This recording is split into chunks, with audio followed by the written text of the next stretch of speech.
que és el Congrés de Comunicació Local, que, com sabeu, està en la seva edició número 13 i que du com a títol els mitjans de comunicació de proximitat en Europa i el tancament de Radiotelevisió Valenciana com a paradigma.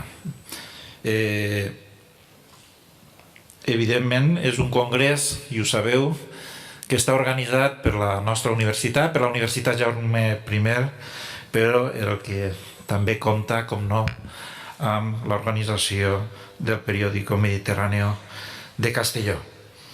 I que, si heu vist pel programa, omplirà aquests 3 dies, avui dimecres, dijous i divendres. Haureu vist que compta, jo crec que amb ponències de màxima actualitat i a més de màxim nivell, amb ponents de prestigi d'altres universitats. De fet, avui començarem a la ponència de la catedràtica de la professora Katarín Sarikakis de la Universitat de Viena, en Àustria, i que, a més, té un format, jo crec que molt atractiu, un format en el que, a més de ponències, n'hi ha debats i també hi ha taules rodones, que aquestes tindran lloc per la vesprada. I com no, se tancarà aquest congrés, se tancarà el divendres amb una taula rodona a la que hem convidat a tots els partits polítics, en representació, almenys així, a la comunitat valenciana. Hem obert aquesta invitació i que assistiran. Esperem i confiem que almenys a última hora puguen confirmar tots la seva assistència, justament per parlar, jo crec, d'un tema d'actualitat com era el tancament de Radiotelevisió Valenciana.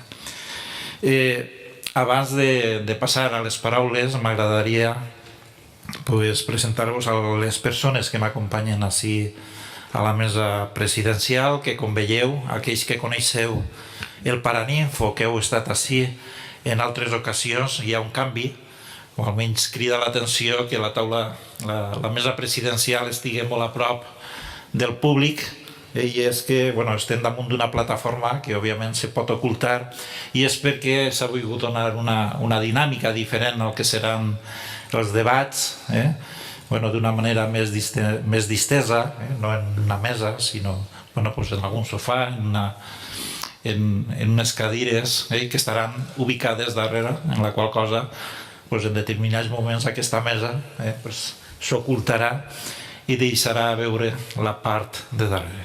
Confiem que no apreten ara el botó i que ens silencien com a Radiotelevisió Valenciana. Dit això, m'agradaria presentar-vos, com no, i agrair la presència de Rosa Gost, que és la degana de la Facultat de Ciències Humanes i Socials, a la que vull agrair sempre el suport i recolzament que hem tingut en tot moment en aquelles accions que se fan al voltant de tot el que significa la comunicació i tot el que significa, crec que el compromís d'una universitat pública com és la Jaume I, per defensar, jo crec que uns valors i per defensar, en aquest cas, causes que mereixen aquesta defensa. Gràcies, Rosa, per la teva presència. També agrair a Javier Marzal Felici, que és catedràtic de Comunicació Audiovisual i Publicitat de la Universitat Jaume I i que ell és el director acadèmic d'aquest congrés, en aquesta edició número 13. I, com no, donar-li la benvinguda i agrair al director del periòdico Mediterráneo de Castelló, a José Luis Valencia, que jo crec que ella també és una persona en la que sempre contem i que sempre ens ha donat el seu suport. Ve col·laborant amb el Congrés de Comunicació Local, amb el Comloc, ja des de fa molts anys, des del seu inici, que seria per allà pel 2003 o una cosa així, i que a més va conèixer també a la persona que en aquell moment va impulsar aquest congrés, que va ser un professor que malauradament va faltar ja fa vora 4 anys, el temps passa molt a pressa, i el que tirem a faltar moltes vegades de menys, que és el professor Rafael Lopeldita. Doncs bé, jo crec que Rafael Lopeldita també va ser la persona que va contactar amb José Luis, i ell sempre, el periòdico Mediterráneo, sempre ha estat ahí donant suport a aquest tipus d'iniciativa. Per tant, José Luis, moltes gràcies per la teva presència en aquest acte inaugural. I ja sense més preàmbule, vaig a donar paraules i li dono la paraula al director del periódico Mediterráneo, el señor José Luis Valencia. Gracias, rector. Nada, yo voy a ser muy breve. La mejor televisión pública, según dicen algunos, es la que no existe. No sé si ustedes serán partidarios o no de una televisión pública. Aquí se va a debatir. Yo tengo mi opinión, otros tienen la suya. Por lo general, los profesionales de la comunicación trabajamos en los medios o dirigimos medios de comunicación, sean públicos o sean privados. Cada uno tiene su propia idiosincrasia y cada uno tiene su forma, su estructura, su forma de gobierno, su forma de funcionamiento, etcétera, etcétera. Vamos a debatir en este congreso, en esta 13ª edición, que, rector, creo que es de la primera edición fue en el año 2000, o 2001. Y Rafael Lopeldita, por supuesto, fue uno de sus principales impulsores un poquito después. Bien, después de esta sección, lo que sí quería decir es que se va a debatir aquí la existencia de un medio público como paradigma de un medio de comunicación, por lo menos local o regional, como ha sido Radio Televisión Valenciana en la Comunidad Valenciana. No es, yo espero que ustedes atiendan más a lo que digan los académicos que a lo que digan los políticos. Los políticos van a hacer campaña electoral y van a proponer su modelo de televisión en esta comunidad después del cierre traumático de hace un par de años de la televisión pública valenciana. No sé si será conveniente o no que tengamos televisión pública en la comunidad. Tenemos a nivel nacional y tenemos varias televisiones en comunidades autónomas. Es un coste importante, habrá que analizar. Ya les digo, no hagan caso a los políticos, hagan caso a los profesionales, que seguro que les comunicarán mejor la necesidad o no de que exista un modelo de televisión pública. Los políticos dirán de todo, dirán que sí o dirán que no. La mayoría les dirán que sí. Incluso el PP, que cerró la anterior televisión. Ahora eso sí, el nuevo modelo de televisión valenciana, si es que se pondrá en marcha, deberá ser un modelo de televisión distinto al que había, seguramente, con un modelo financiero totalmente diferente, con un modelo de funcionamiento totalmente diferente, un organigrama diferente, seguramente tendente a la externalización de servicios, etcétera, etcétera, etcétera, debido sobre todo a lo que es la situación económica que no permite estos grandes mastodontes públicos como es Televisión Española, como son otras televisiones de otras comunidades autónomas. La necesidad de un modelo de televisión pública, pues yo creo que la mayoría de los que pasarán por esta mesa les dirán que sí. Yo me voy a guardar mi opinión. Yo prefiero que no haya televisión pública ni medios públicos. Yo soy un profesional de los medios que prefiere que la concurrencia sea privada y que la administración intervenga en las políticas de comunicación lo menos posible, y todo lo contrario, que los medios privados seamos los que controlemos a los políticos, a la administración. Pero también es comprensible y existe prácticamente en todo el mundo el modelo de televisión pública. Hasta en Estados Unidos, donde es muy reducido el peso de los medios de comunicación públicos, pero también existen dando un servicio más público que aquí, menos político que aquí. En España hemos tenido la experiencia de una televisión pública por lo general proclive a la manipulación política, y no en ningún periodo de nuestra actual democracia de los últimos 35 años ha existido un modelo de televisión pública de verdad que haya sido servicio público. Esperemos que desde aquí, desde este Congreso, podamos determinar un modelo que impida esa influencia política en un medio de comunicación público, aunque lo veo un poco complicado. És especialment servir de motor a les indústries culturals i creatives que formen part d'allò que coneguem com l'economia del coneixement, que és, diguem-ne, des d'un punt de vista estratègic, un element fonamental per al progrés i el futur de les societats avançades, davant d'una economia global on la producció industrial, per exemple, s'ha traslladat tota, com sabeu, a altres parts del planeta, i les indústries culturals i creatives tots sabem que manegen els països més avançats del món, com pot ser, per exemple, Japó o pot ser el Regne Unit, representen un PIB al voltant del 8,5%. A Espanya estem en aquests moments en un 3% i a la Comunitat Valenciana en un raquític 1%. Aquesta és la situació. Bé,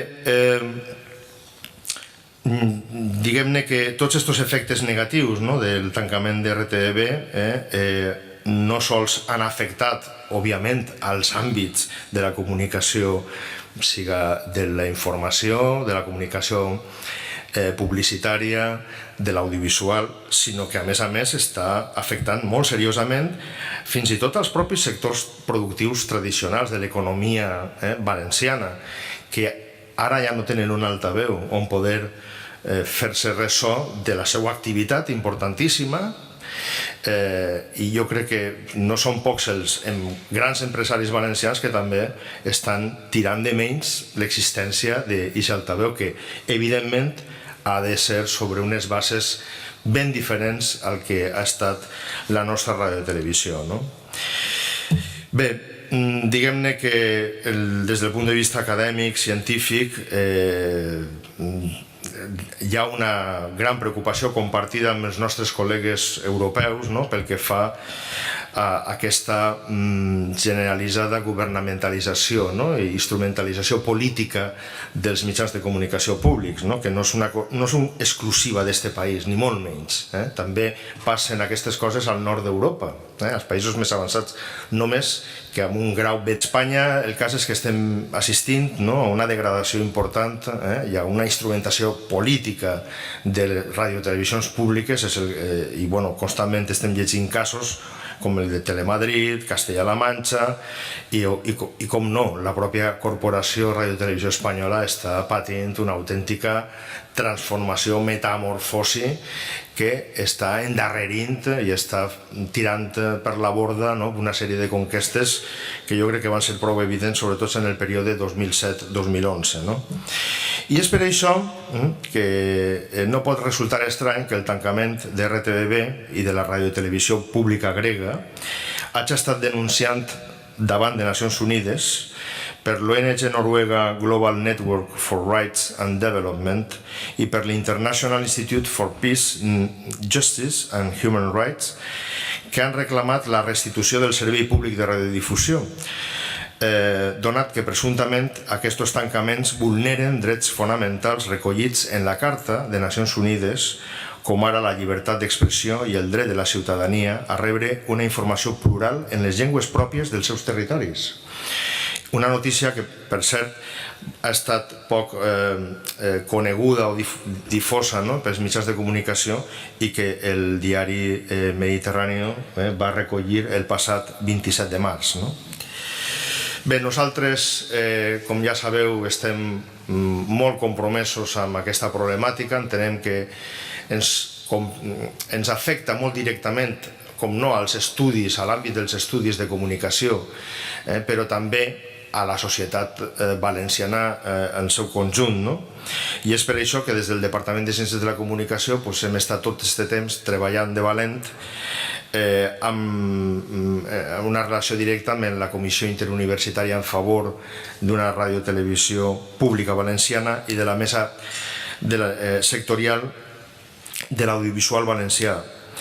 I en aquest sentit jo vull subratllar, entre les moltes activitats que heu tingut oportunitat ja de veure en el programa del Congrés, veureu que el darrer dia i just abans d'aquesta taula de presentació, de debat entre els representants dels diferents partits polítics que concurreixen a les pròximes eleccions municipals i autonòmiques, tindrà lloc precisament la presentació d'un nou document revisat de la mesa sectorial que té un consens realment amplíssim, jo diria el 90% de tots els àmbits professionals relacionats amb la comunicació ací a la Comunitat Valenciana, i el document es diu Cap a un nou espai audiovisual valencià. I efectivament, com molt bé ha assenyalat el director del diari Mediterrani, en aquest document es parla explícitament de la necessitat de que la nova radiotelevisió valenciana també tinga una estructura empresarial organitzativa que estiga d'acord amb el temps que estem vivint, on les estructures de producció són manifestament transmèdia i ha d'haver un treball col·laboratiu entre el que és la ràdio, el que és la televisió, però també el que és el portal, que ara tenen totes les televisions, i on també hi ha informació escrita i informació de moltes, diguem-ne, característiques. I bé, jo només vull subratllar el fet que aquesta activitat és una més per tal d'intentar ajudar a que els assistents puguen formar-se una opinió sobre aquesta problemàtica que estiga basada en arguments, que siga una opinió crítica. No podem acceptar en el món acadèmic, diguem-ne, dogmes, creences, sense debatir-les, sense discutir-les, en fi.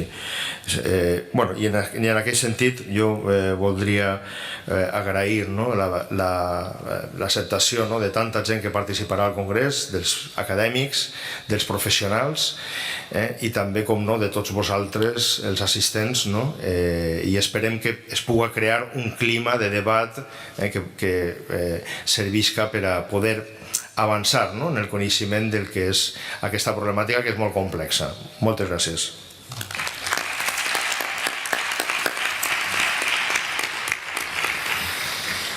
Moltes gràcies, Javier. Té ara la paraula la degana de la Facultat de Ciències Humanes i Socials, Rosa. Bé, bon dia a totes i a tots. Moltes gràcies, senyor rector. Agrair, en primer lloc, la presència de tots els assistents per l'interès que heu mostrat per aquest tema, que és un dels temes estrella, per desgràcia, últimament des de fa un any i escaig. Agrair la presència de José Luis Valencia en nom d'aixos professionals i pel compromís també que té amb aquesta universitat. Agrair la invitació també a formar part d'esta mesa d'inauguració al director del Departament de Comunicació de la meva facultat, de la nostra facultat, de la vostra facultat, la Facultat de Ciències Humanes i Socials.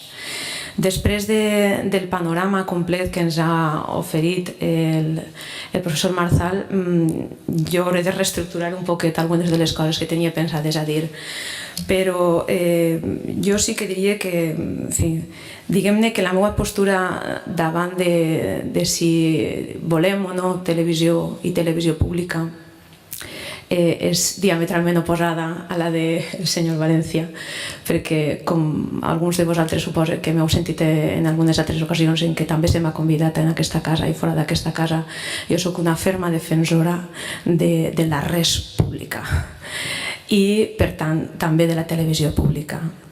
I això no entra en contradicció en que també estic a favor d'una molt bona televisió privada i empreses privades i tot això. Diguem-ne que per a mi són fets complementaris i necessàriament complementaris segurament. Però sense anar un pas enrere mai per defensar el que és la res pública. Bé, òbviament potser una de les coses que sí que podem fer des de les universitats públiques des d'una facultat on tenim estudis de periodisme, de comunicació audiovisual, dret a traducció, que també té punts molt vinculats al que és la televisió pública i no pública, per tota la part de producció aliena que ha de ser traduïda necessàriament, i la traducció entre llengües maternes encara tan necessària, perquè no som un país bilingüe, ja m'agradaria a mi, però no som un país bilingüe, encara que ho posen en alguns documents i en algunes lleis i en algunes normes. Bé, potser el que sí que podem fer les universitats, el que sí que podem fer de forma anar mà en mà en la gent professional és preservar la mirada crítica.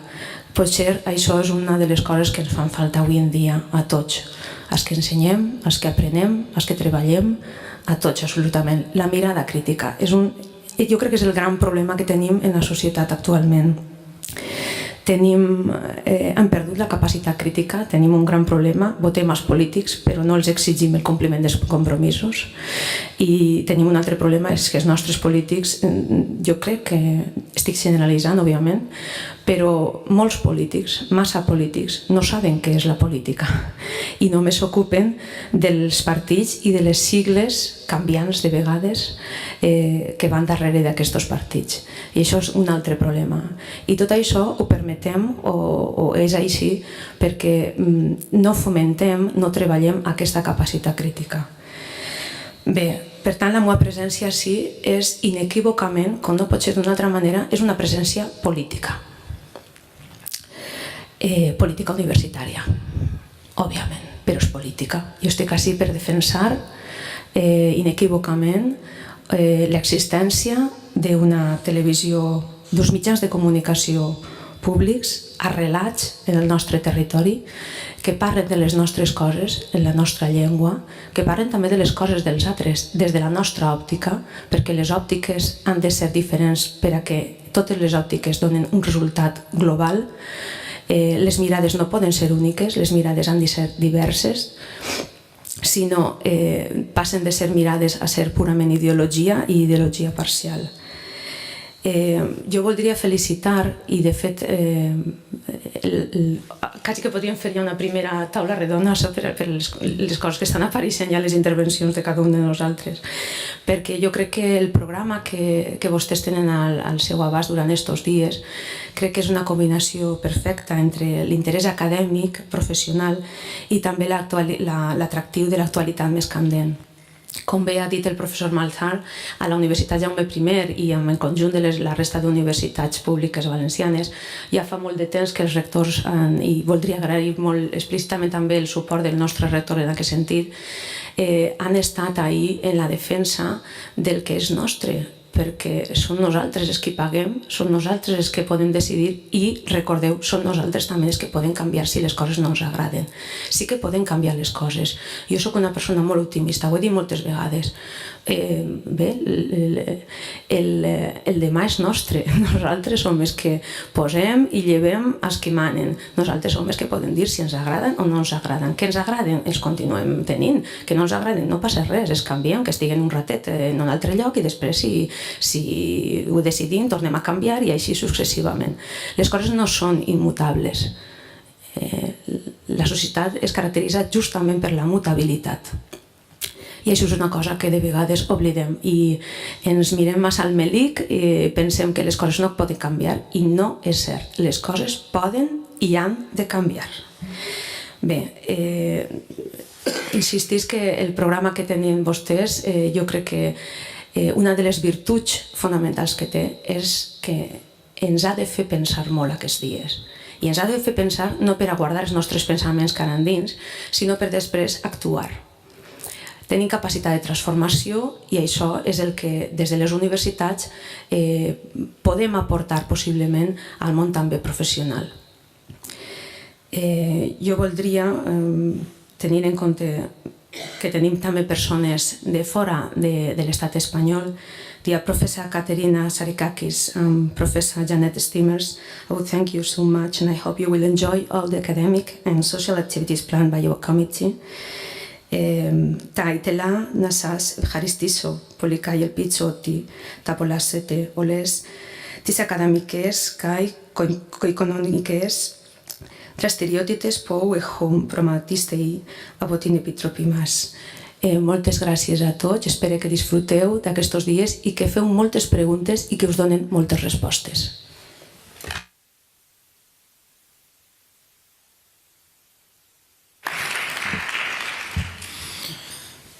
Bé, com heu pogut veure, quasi que hauríem d'haver-nos sentat darrere perquè el debat està quasi servit. Bé, me cenyiré al discurs que havia preparat. Mireu, ha passat ja més d'un any des del decret del govern valencià en el que se va decidir tancar la corporació pública de Radiotelevisió Valenciana, que com sabeu va ser una decisió unilateral, sense cap tipus de negociació i, com s'ha vist, per les conseqüències, al meu parer, presa amb prou precipitació i jo crec que prou desafortunada, perquè sabeu que volien d'alguna manera fer un estalvi i com sabeu, aquest estalvi no s'ha produït o almenys continua costant i damunt no funcionant, continua costant a les arques públiques. Mireu, durant aquest temps la Universitat Jaume I ja hem organitzat dos congressos, és a dir, de comunicació local des d'aquest apagó.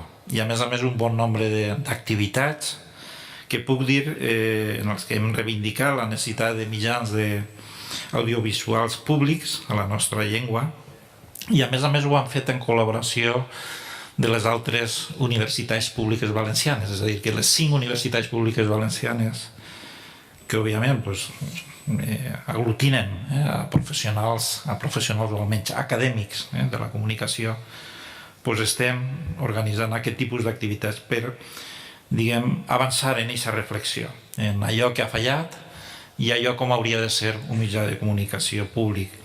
I en aquest cas jo crec que queda ben clar que és un mitjà de comunicació públic local, almenys d'un àmbit regional.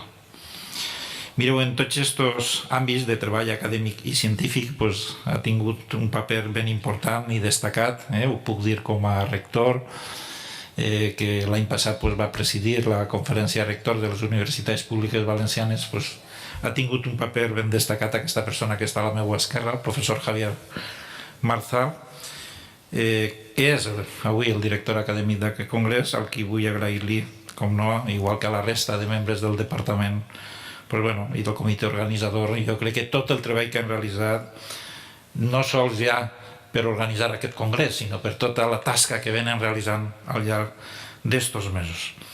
I a més realitzada en unes condicions realment ben difícils, perquè com sabeu la universitat pública i la universitat pública valenciana i en particular la Jaume I es troba amb restriccions de recursos no sols materials sinó a més recursos humans. Doncs bé, tot i això jo crec que el compromís d'una universitat pública, un poc en la línia del que deia la degana, està en intentar ser crítica, intentar reflexionar al voltant d'aquelles coses que succeeixen a la societat, i en aquest cas en particular a la societat valenciana.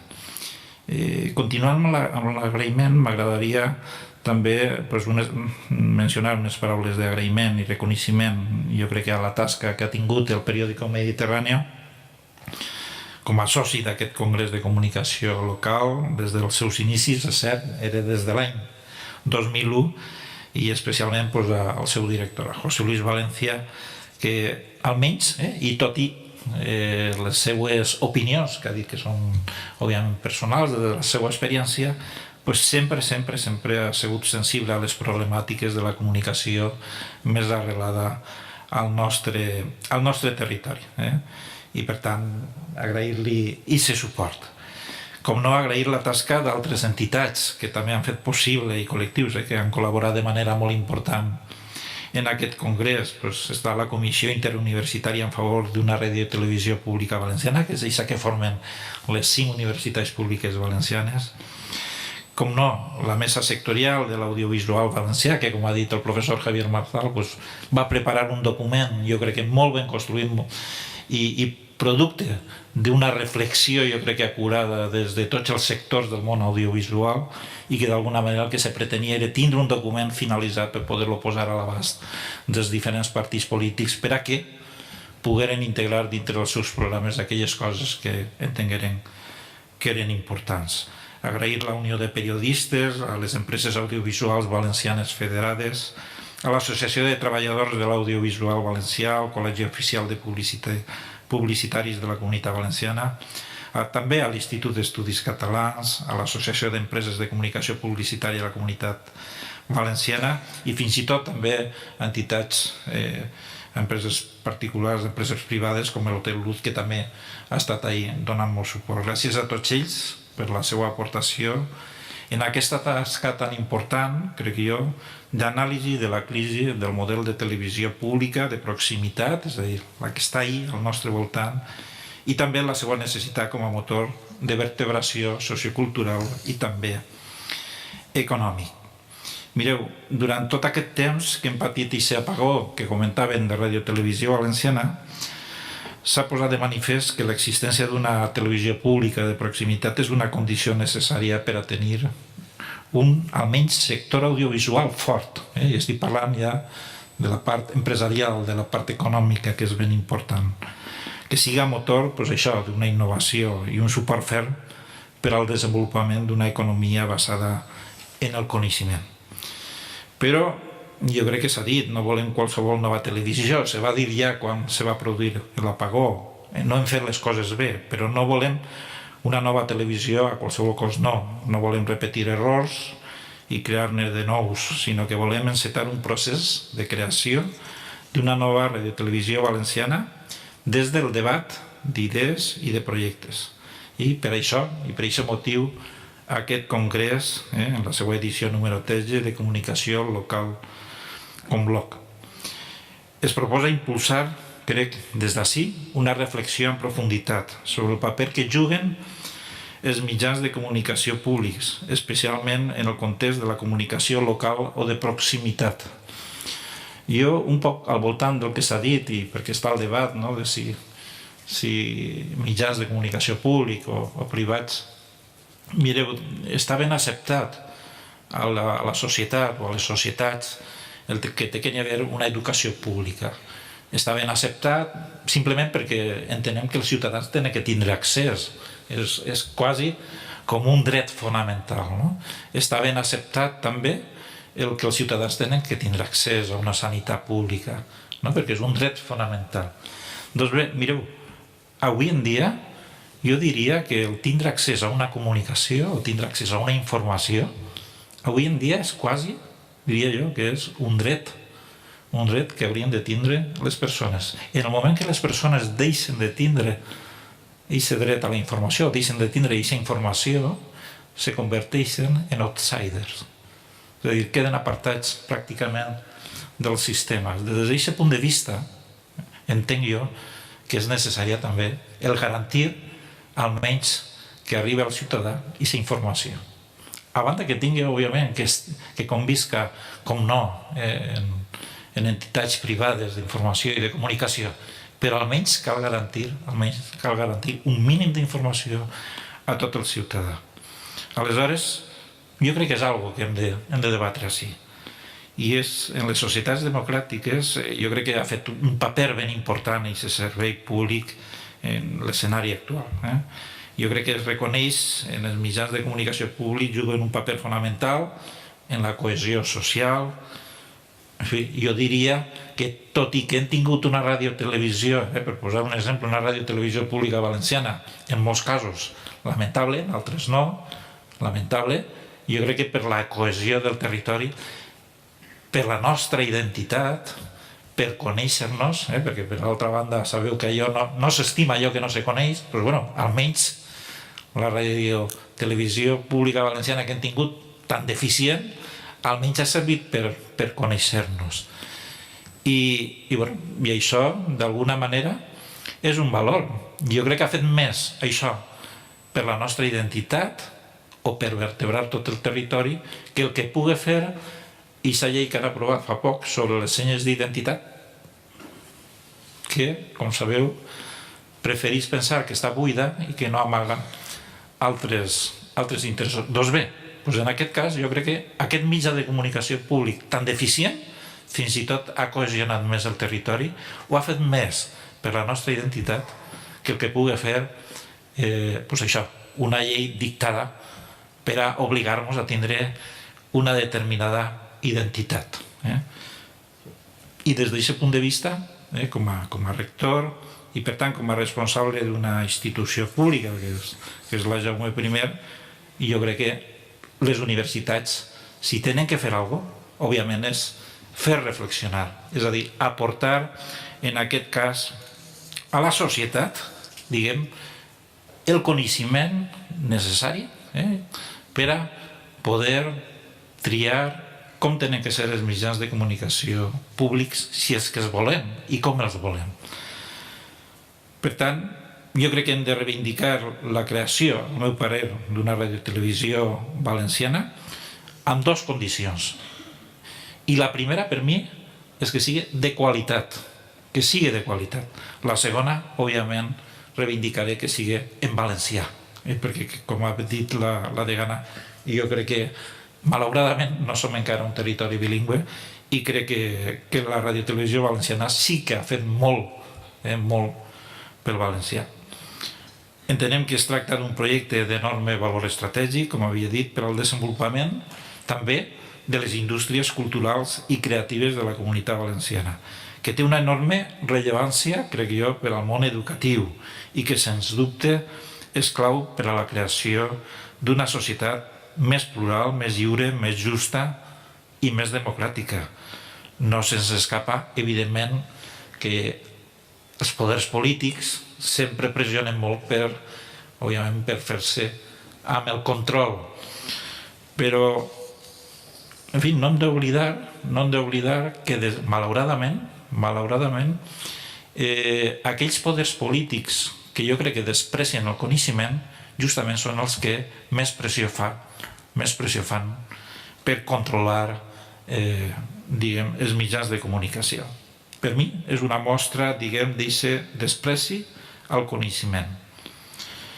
Vull traslladar-vos que des de la universitat, òbviament, sempre treballarem i sempre estarem al costat de, diria jo, empoderar, i aquesta paraula que ara s'utilitza tant, per mi els mitjans de comunicació serveixen justament per empoderar a la societat o per empoderar al ciutadà i d'alguna manera acostar-lo al poder públic. És a dir, és traslladar l'informació, que això li ajuda a saber com estan governant els seus ciutadans. Vull dir, des d'aquest punt de vista, òbviament, estarem ahí.